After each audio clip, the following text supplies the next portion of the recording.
મિત્રો,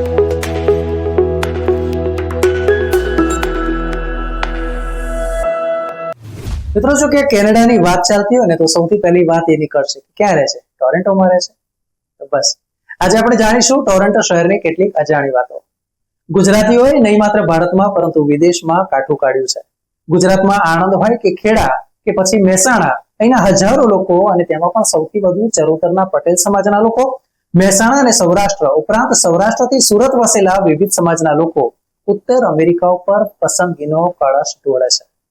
ઉત્તર અમેરિકાનો મતલબ છે અમેરિકા અને સાથે સાથે કેનેડા. ઉત્તર અમેરિકાનો એક મહત્વપૂર્ણ દેશ એટલે કેનેડા. મિત્રો, અહીંના સૌથી મોટા શહેર ટોરન્ટો સિટીમાં ખૂબ જ મોટી માત્રામાં વસે છે આપણા ગુજરાતીઓ. વલ્લભ વિદ્યાનગર હોય કે પછી નડિયાદ, અમદાવાદ હોય કે મહેસાણા કે પછી રાજકોટ કે સુરત, વિદ્યાર્થીઓ અને વાલીઓની ઉચ્ચ અભ્યાસ માટેની પ્રથમ પસંદગી કેનેડા જ હોય. ગુજરાતના વિદ્યાર્થીઓએ કેનેડામાં ડંકો વગાડ્યો છે.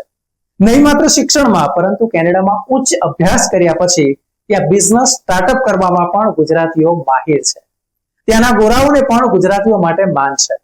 ભારતમાંથી કેનેડા ઉચ્ચ અભ્યાસ કરવા આવતા વિદ્યાર્થીઓમાં સૌથી વધારે બે રાજ્યના લોકો આવે છે. કયા તમને ખ્યાલ જ હશે? પંજાબીઓ અને ત્યાર પછી ગુજરાતીઓ. ભારતની છાપ અન્ય દેશોની સરખામણીમાં ખૂબ જ સારી હોવાથી ભારતીયોને નોકરીમાં પ્રથમ તક પૂરી પાડવામાં આવે છે. જો કે હાલ વાસ્તવિકતા શું છે તે પણ આપણે સ્વીકારવું પડશે. હાલ કેનેડામાં મંદીનું મોજું ફરી વળ્યું છે. આ ઉપરાંત ત્યાંની જસ્ટિન ટ્રુડો સરકાર અને ભારત સરકાર વચ્ચે તણાવની સ્થિતિ પણ ઊભી થઈ છે અને તેને કારણે ભારતીયોની ચિંતા વધી છે. ઇમિગ્રેશન મિનિસ્ટર માર્ક મિલર છાશવારે નીતિમાં ફેરબદલ કરે છે, જેથી ત્યાં જેમના સંતાનો અભ્યાસ કરે છે તે ચિંતિત છે, તો અહીં તેમના વાલીઓ ચિંતિત છે.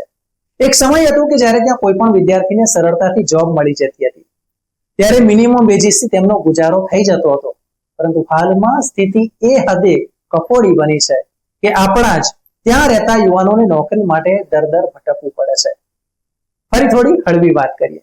મિત્રો, આ વાત કદાચ તમે જાણતા હશો કે કેનેડાનું સૌથી વધુ વસ્તી ધરાવતો પ્રોવિન્સ એટલે ઓન્ટારિયો અને અહીંનું સૌથી મોટું શહેર એટલે ટોરન્ટો. ટોરન્ટોને કેનેડામાં મૂળ વતનીઓ ટોરાનો કહીને બોલાવે છે.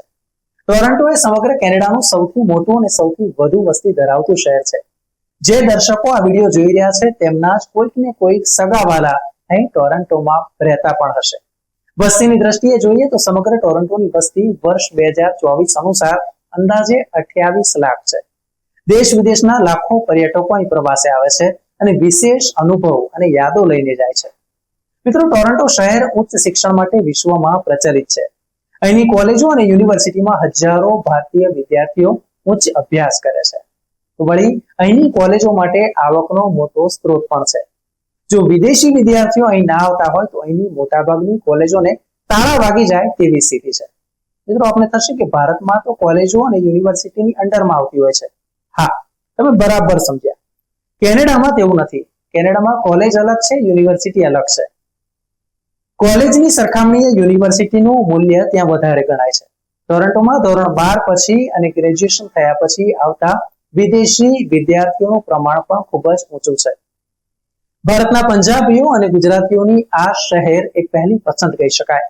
ટોરન્ટો શહેરની વિશ્વ વિખ્યાત અજાયબી એટલે અહીંનું સૌથી ઊંચું સ્ટ્રક્ચર સીએન ટાવર. આ ટાવરની ઊંચાઈ 1815 ફૂટ છે, એટલે કે 553 મીટર ઊંચાઈ છે. ટાવર એટલું ઊંચું છે કે કેટલાય કિલોમીટર દૂરથી પણ જોઈ શકાય. કેનેડા, અમેરિકા કે પછી યુરોપના શહેરોના જે મુખ્ય બજાર હોય ત્યાં તેને ડાઉનટાઉન કહેવામાં આવે છે. જો કે આપણે અમદાવાદનું જેમ કહી શકાય કે લાલ દરવાજા કે પછી દિલ્હીનું ચાંદની ચોક, બસ તેવી જ રીતે ટોરન્ટોનું સીએન ટાવર અહીંના ડાઉનટાઉન વિસ્તારમાં આવેલું છે. આખો દિવસ સમગ્ર વિસ્તાર પર્યટકો અને સ્થાનિકોથી ઘેરાયેલો હોય છે. સીએન ટાવર ટેલિકોમ્યુનિકેશન ટાવર તરીકે કામ કરે છે. આ ઉપરાંત સીએન ટાવરમાં એક ફરતી રેસ્ટોરાં પણ આવેલી છે, જેમ કે આપણા અમદાવાદમાં પતંગ હોટલ. પતંગ હોટલ કરતા સીએન ટાવરમાં આવેલી રેસ્ટોરાં વધારે ક્ષમતાવાળી અને વધારે ઊંચી છે. સીએન ટાવરમાં આવેલા રેસ્ટોરન્ટનું નામ 360 રેસ્ટોરાં છે, જેમાં એક સાથે 400 લોકોને જમવાનું પીરસી શકાય છે. આ ફરતી રેસ્ટોરાં 72 મિનિટમાં એક રાઉન્ડ પૂરો કરે છે.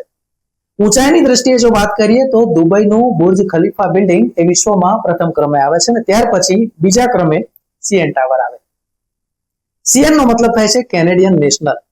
વર્ષ 1876 માં બનેલ આ સ્ટ્રક્ચર આજે પણ અડીખમ છે. આ ટાવર 6 કરોડ 30 લાખ કેનેડિયન ડોલરના ખર્ચે તૈયાર થયું હતું. $1 કેનેડિયન એટલે લગભગ 63 રૂપિયા ગણીને ચાલો. મુંબઈ અને દિલ્હીની જેમ ટોરન્ટો પણ દિવસે ને દિવસે વિસ્તરી રહ્યું છે. મિત્રો, આપણે જાણીને નવાઈ લાગશે કે અહીં ગુજરાતીઓ અને પંજાબીઓ ખૂબ જ મોટી માત્રામાં છે. તેથી અહીં આપણે પંજાબી કે ગુજરાતી ફૂડની પણ કોઈ તકલીફ નહીં પડે.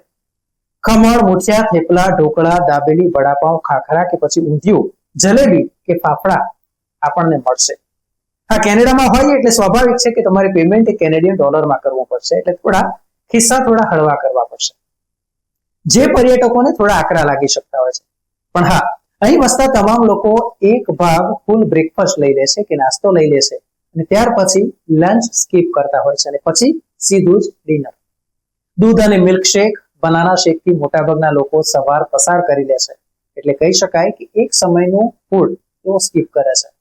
ટોરન્ટોની આસપાસના શહેરો, નગરપાલિકા પણ હવે ટોરન્ટોનો ભાગ બની રહી છે, જેને GTA એટલે કે ગ્રેટર ટોરન્ટો એરિયા કહેવામાં આવે છે, જેમાં ટોરન્ટો સિટી ઉપરાંત ઓકવિલ, કેલેડોન, બ્રેમ્પટન, મિસિસાગા વગેરે શહેરોનો તેમાં સમાવેશ થાય છે. અહીં ટોરન્ટો શહેર અને આસપાસના શહેરોને પરિવહનના ભાગરૂપે મેટ્રો ટ્રેન સેવા પણ ઉપલબ્ધ છે. આ સેવાને અહીંયા ટોરન્ટો સબવે કહેવાય છે. આ ઉપરાંત જાહેર બસ પરિવહન સેવા પણ છે, જેને TTC બસ સેવા એટલે કે ટોરન્ટો ટ્રાન્ઝિટ કમિશન કહેવામાં આવે છે. અહીં વસતા તમામ ઇન્ટરનેશનલ સ્ટુડન્ટ્સ, લોકલ સ્ટુડન્ટ્સ, નોકરિયાત વર્ગ માટે આ સબવે અહીંની લાઇફલાઇન છે. અહીં ભણતા વિદ્યાર્થીઓ બસમાં મુસાફરી કરી શકે તે માટે કોલેજ એડવાન્સમાં બસ ભાડું લઈને વિદ્યાર્થીને બસ પાસની સુવિધા આપવામાં આવે છે. લેક ઓન્ટારિયોના કિનારે વસેલા ટોરન્ટો શહેરમાં ખ્યાતનામ કોલેજો અને યુનિવર્સિટીની જો વાત કરીએ તો અહીંની Humber college, university of Toronto, York university, Ontario college of art and craft, Seneca college, George Brown college, Centennial college, Durham college, Sheridan college વગેરે આવેલી છે. અહીંની કોલેજો વીકમાં 5 દિવસ ચાલતી હોય છે. મેટ્રો સિટી ટોરન્ટોમાં કોસ્મોપોલિટન સંસ્કૃતિ જોવા મળે છે. અહીં કેનેડાના મૂળ નિવાસી, આદિવાસી ઉપરાંત વિદેશથી વસેલા કે અભ્યાસ કરવા માટે આવેલા ભારતીયો, ચીનીઓ, પાકિસ્તાની, અફઘાની, અમેરિકન, ફિલિપાઇન્સ, શ્રીલંકા અને બાંગ્લાદેશના લોકો હળી મળીને રહે છે. દૂધમાં સાકર ભળે તેવી રીતે કેનેડાની સંસ્કૃતિમાં તેઓ ભળી જાય છે. કહી શકાય કે અહીં તેમણે સમન્વય સાધી લીધો છે. મિત્રો, ખૂબ જ મહેનત કરીને આપના માટે આ કોન્ટેન્ટ અમે તૈયાર કર્યું છે, રિસર્ચ કર્યું છે. અમને ખાતરી છે કે આ વિડીયો આપને પસંદ આવ્યો હશે અને હા, ચોક્કસથી આપની જાણકારીમાં વૃદ્ધિ થઈ હશે. મિત્રો, આવા જ માહિતીસભર વિડીયો જોવા આપ અમારી YouTube ચેનલને સબસ્ક્રાઇબ કરો, વિડીયોને લાઈક આપો, જેથી અમારા કાર્યને બિરદાવ્યાનો સંતોષ મળે. કેનેડા સાથે સંલગ્ન મિત્રોને અને સંબંધીઓને આ વિડીયો અચૂક શેર કરશો. ધન્યવાદ.